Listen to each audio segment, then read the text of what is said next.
to Let's Talk Global Business, the show in which we look at the economic and business trends connecting the world. I'm Sara Murray, Managing Director, International Conference Board, the member-led global think tank that delivers trusted insights for what's ahead. Today, we're delving into the energy landscape on both sides of the Atlantic. In particular, we're taking a closer look at how the transition to renewable and sustainable energy sources may shape energy security and the wider geopolitical future. Joining me today from Brussels is Alan Riley, visiting professor at the College of Europe. And from the US, we're joined by Alexander Heil, a senior economist with our Economy, Strategy and Finance Centre at Conference Board. Hi, Alex and Alan. Hello, hi. Hi there, Sarah. Alex, let me start by asking you about new developments in energy technology. You wrote a recent paper on small nuclear reactors called Nuclear Renaissance.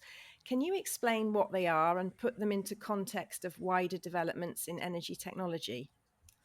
Yeah, I regarded the more recent push towards reassessing small modular reactors, meaning nuclear reactors that are maybe around a third of the size of a traditional nuclear power plant. I regarded that as essential as one strategy to decarbonize the grid and the electricity that we all use, especially in the US. So I think when you look at the portfolio of nuclear reactors in the US, the average reactor is 40 years old, probably has a life of 60, depending on how permits can be extended. So you go out 20 years and what is currently still 20% of electricity baseload will essentially disappear. So I think there's this challenge on how that's going to be replaced. And I think we all hope that renewables are going to take up the lion's share.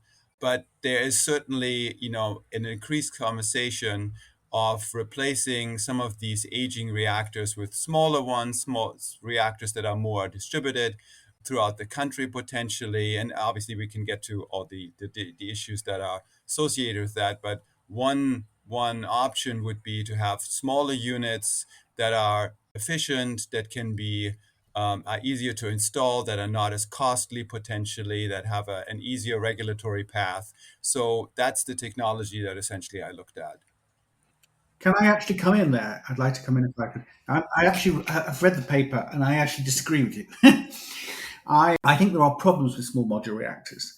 As soon as you go outside a national sort of envelope, the fundamental problem, there are two essential problems for the growth, because the idea behind them is you provide, literally, they're modular, you can produce them in large numbers, you can sell them around the world, the cost falls, we solve a lot of their energy problems.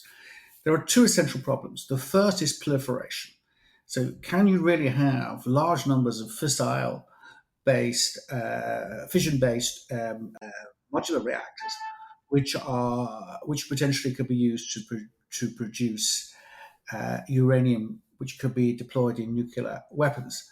So I think there's the proliferation argument. Now, clearly, you can do something about that. You can, for example, create types of SMRs where it's extremely difficult to use, that with uranium which is produced can be used to produce nuclear weapons. That's the first thing. The second problem is regulatory issues. I mean, one of the difficulties with all of this is that the current system is bespoke. Essentially, you have a nuclear power station built for country X, for town X, in country X, according to country X's regulatory system. The whole point behind SMRs is that you're able to produce lots of them for lots of different countries. And how do you deal with the regulatory issues? Because if you've got to put extra bells and whistles on SMRs for different countries, then the entire economic basis for SMRs collapses.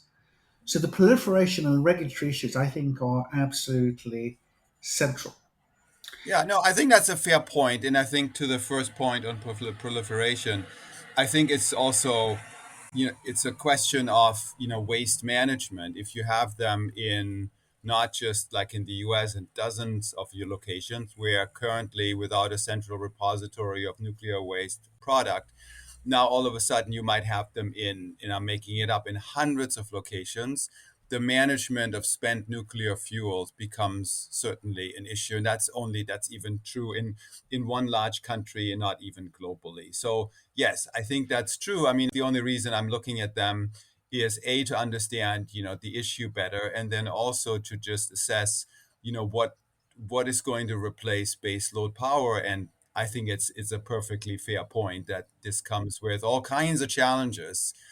Being German and having grown up during times of not allowed to be outside because of the nuclear cloud coming over Scandinavia from Chernobyl, I do recognize, the challenges also with nuclear energy. I think is when we're looking at decarbonization, one pathway is the at least continued use of nuclear technologies, and that's the intent of the research. Yeah, I mean, my sense of it is that and also where I would say is that I suspect the conventional large scale nuclear reactors are going to play still a significant role. I think a lot of the US ones will end up being extended beyond the current 20 expectation, our life expectation. And I suspect we'll end up building them at scale. And I think that is probably where we're going to head as part of the overall mix. That's roughly where I suspect we're going to go. I mean, one of the difficulties with a lot of this when we talk about energy is I think there is a kind of conception in part of the green movement that we can somehow reduce the amount of energy we're going to use. But actually, that's almost certainly not going to be the case. We're going to be needing more energy, and certainly the developing countries are going to need much more energy. There's like 1 billion people who don't have, or maybe 1.5 billion people who don't actually have either access to any electricity or very limited access. So we're going to end up with more power. And the question is how do we deliver it? And this is in a context where I think roughly 85% of all energy used on the planet to this day is still fossil fuels. And every day we use 100 million barrels or thereabouts of oil to keep the humanity running. So there's a scale issue. And I think that's one of when I have all these debates about energy sources and supplies and change, I think one of the great difficulties with entirely discussing it is that this is not an easy thing. You're shifting the entire energy base of a civilization whose energy use will continue to expand and significantly expand. And you can't really stop that. So you have to provide it at scale. And that's when you think about it in that context, that is why you end up in a situation where you see that you really do need a large amount of nuclear as part of the mix. I just don't see how you can get around that unless you're going to basically not do that much about fossil fuels. So that just leads me to, we've obviously heard the challenges of, small modular reactors. What do you think then are the most promising emerging technologies? What are the timelines for, that are realistic for widespread adoption? Obviously, taking into account that nuclear still needs to be in the mix. What else is going to be in the mix? Well, what I would say on that is that I think there are two levels of question. One question I think is, and I think it's if you were looking at a kind of critique of what we've done so far, you could say we have never spent enough money on R&D. Now we are spending a bit more now on new levels of technology. But that I think there are a lot of things which are in play, but we don't know where they're going to come out. So let me give you an example, which I think is an old example, but it's a very good example as to the sort of problem we have. I mean, one of the issues is simply about grid level battery storage. We need grid level battery storage to massively increase the value and utility of renewables. But it doesn't really exist. It certainly doesn't exist, so it's cheap and it has huge capacity. That level of grid level storage doesn't exist. But we are in a similar situation, where I would argue, to the puffing Billy problem of the early 1800s. So we actually had working steam engines around 1800 in the pits around Newcastle. So they would run from the pits to the port, which is only a few miles. And they could use wooden rails, and they could use some form of kind of pig iron rails, which would break regularly. But they could only do 3 or 4 miles. The difficulty was the metals technology didn't exist for trains like Puffing Billy, which is a classic early 1800s example, which still exists in the Science Museum in London. And the problem was Puffing Billy could do 3 to 4 miles, but there was no metals technology which allowed you to push them further than that. So the rail revolution, although the steam engine existed by the early 1800s, like 1804, 1805, that you couldn't actually have a rail revolution until the 1830s, when the metals technology allowed you to produce rails which wouldn't break under the weight of a steam train, the steam engine. So I think there's a similar situation now. You've got the incredibly low cost of, for example, solar power, and that continues to drop. And there's lots of interesting technologies coming along to reduce the cost. Wind power is much more efficient, particularly offshore wind. But the problem is we don't have storage. And obviously, you can get into all the complexities of creating intermittent systems and so forth, and the complexities of running very complex grids. But the cutting the Gordian knot here is grid level battery storage, and that doesn't really exist. Well, cheap, substantial quantities of grid level storage.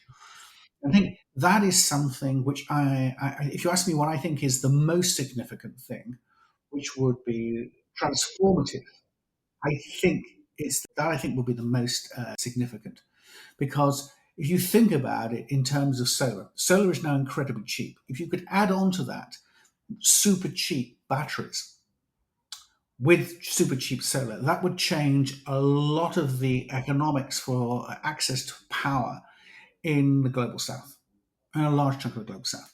Obviously, in Belgium or in the UK, there's a limit to how solar is going to help. But we've got wind. But in the south, I think that would make a huge difference.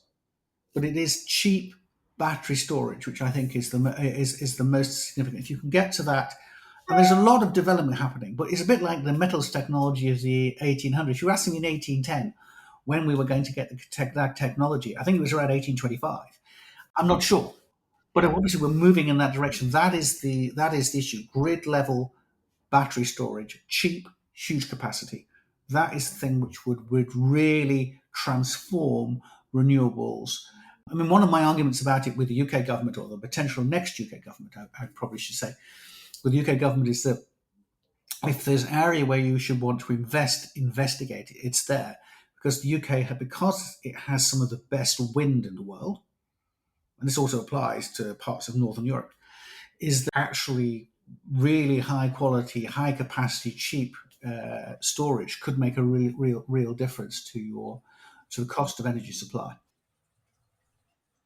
Yeah, thanks, Alan. Anything you want to add, Alex? No, I think the storage, and I've written about this. I think the storage issue is very important. I mean, in the US, you see it in California when, solar, and that's obviously an area of the world where that is very suitable for solar power. So you see the massive generating capacity then is then followed by a drop off later on, let's say in the day. And if you can overcome that, and the state there has already done parts of that, I mean, especially when, at a time of the year, like in April, May, when there is not a massive demand from air conditioning system, let's say, so it's a different grid curve that we're talking about, their demand curve, than we're talking about at other times of the year. But grid level storage is critical. I mean, and, the other storage related, and that's obviously a distributed technology is, and I haven't looked at this in all levels of technical detail, but with an electrification of transportation, electric vehicles and such, there are at least promising proposals to utilize, bidirectional charging of batteries that currently are, that are that are in cars. And a car is an asset that is not used 90% of the time like any other automobile. So there's a lot of downtime. This all comes down to what kind of connections exist and charging devices and so forth. But there is a lot of battery capacity that is rolled out, and not just on the utility levels. It takes a whole new reassessment of where we want to go. But I do agree that having renewables as the baseline, not just for the additional incremental electricity demand, but actually replacing what is currently provided by fossil fuel is critical in all of this. Yeah, indeed. Alan, you've been advising the Moldovan government on their energy security, obviously a potential flashpoint in the ongoing Russia-Ukraine war. For European countries in particular, what are the current major fault lines in energy security that some of these technologies could help address? I think with Moldova, I mean, the issues are very difficult because it starts off as the poorest country in Europe. It has it had at the beginning of the Sandu administration, which took over in parliamentary terms from August of 2021.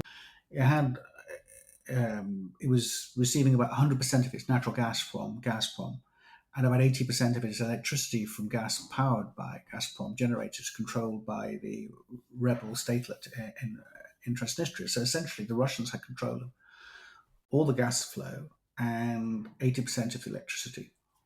So that put them on, how can I put it, in a rather vulnerable position.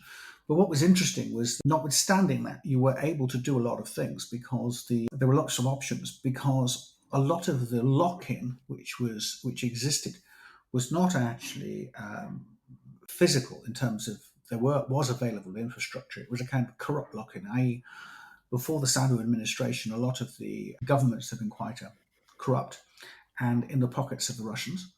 And as a result of which, they simply stopped the use of any of these other pipelines and power lines. So, as a result of the new administration adopting EU level standards for liberalisation, we're able to begin to to take measures. And so, there are a number of things which were able to be done. This involved using a 300 million EBRD loan to buy gas, which allowed some Polish gas traders led by a senior ex-PGNiG executive to essentially use those resources to buy gas, undercut and push Gazprom out. And liberalisation has allowed them to begin to pull out of that. So that was one of the elements of all of this. In terms of the transition, one of the things they're doing is they're using the liberalised market in levering in, or trying to lever in, greater renewables to add to energy security. Now, you can see from a Moldovan perspective, obviously not immediately, small modular reactors would be very attractive. You probably only need a couple of them to provide enough power. Country's got about 2 million people in it. So you can see that you could actually, with a couple of SMRs, potentially, you could provide all the electricity you would need. So there are a whole series of issues there, which you can see how an energy transition program, which they are trying to push ahead with, and creating a strong liberalized market so it's investable, so that you can get to a stage where you can begin to change the situation. A lot of those issues apply to everybody else too. I mean, it's the access to renewables, which has now not just a green element to it, but to an energy security element to it, which really helps. And you can see, particularly for a lot of smaller European states, SMRs could play a potentially significant role. They're not going to need, especially if you've got a situation where there is a kind of common European regulation for it, they don't have to do it, and they don't actually need that much power. So you could see how that could potentially work, if the costs can be lower. But I think there will be if you like, the second or third generation uptake, and the initial lift for this will probably come from much larger states who get the entire process underway.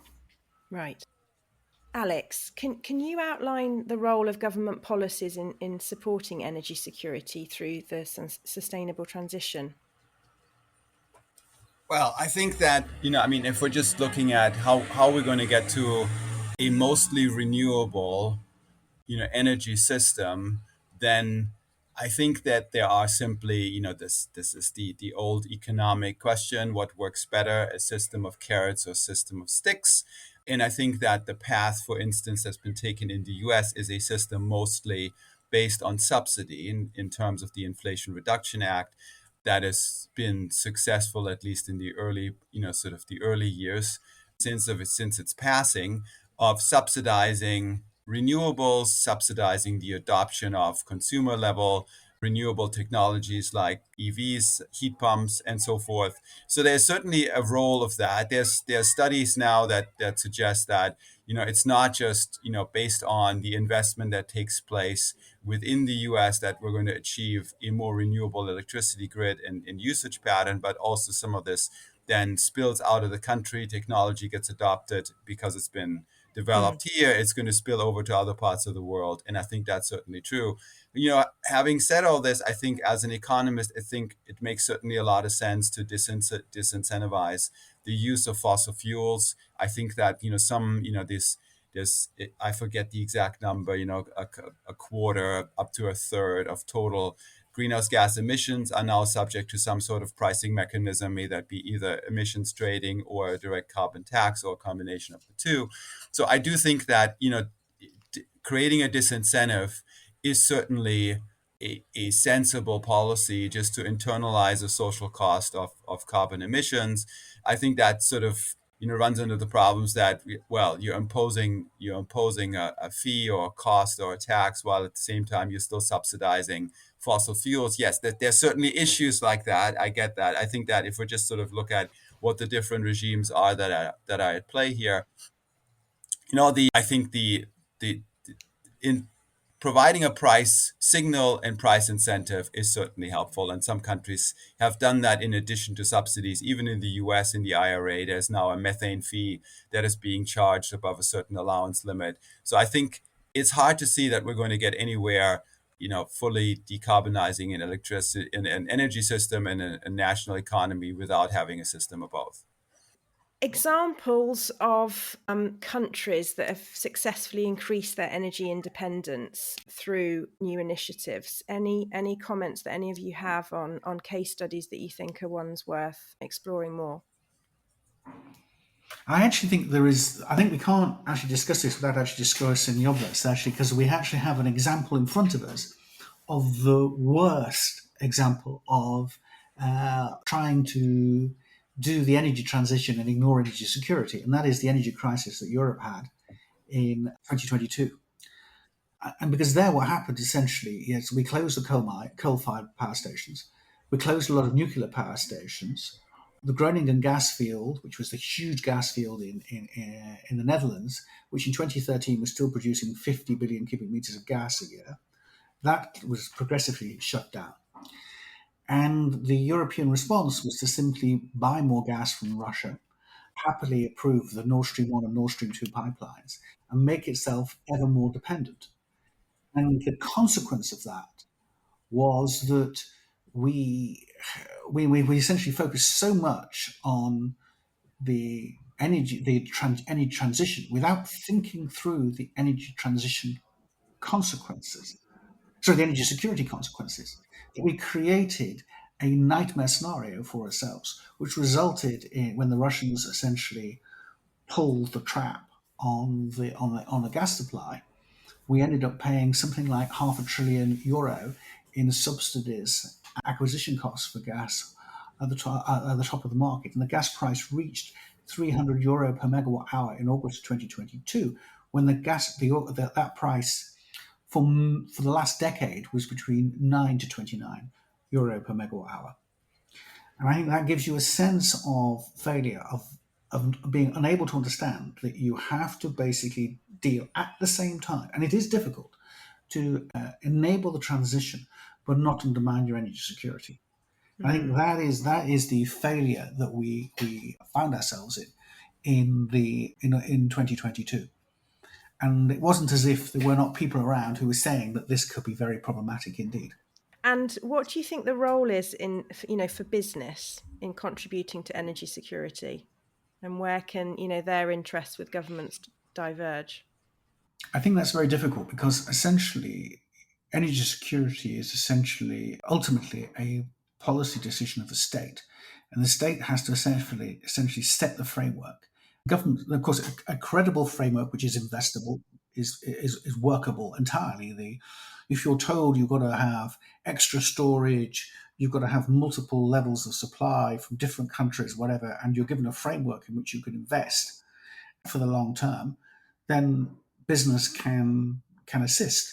But I don't think business can be expected to develop energy security absent some guidance and guiding framework from the state. Yeah, I think business is going to move in the direction, seeking, profitable investment opportunities. And some of this comes in renewables. And I think it's a question, this goes hand in hand with my previous comments that government needs to provide the sort of the level playing field and also the connected infrastructure that allows new energy sources to be connected to the grid, that there are, there's transmission capacity available. There's all sorts of constraints and shortages that do exist.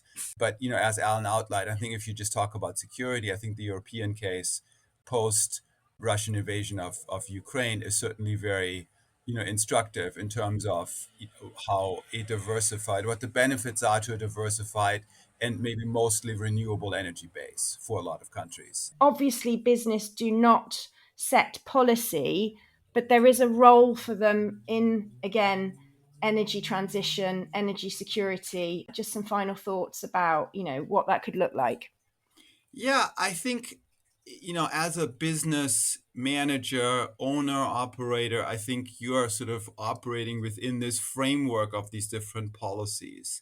And these policies are very different depending on which part of the world you consider. I mean, it's hard to generalize, but certainly I think we have generally a system in the US that is much more focused on, the subsidies that are provided for, let's say, renewables.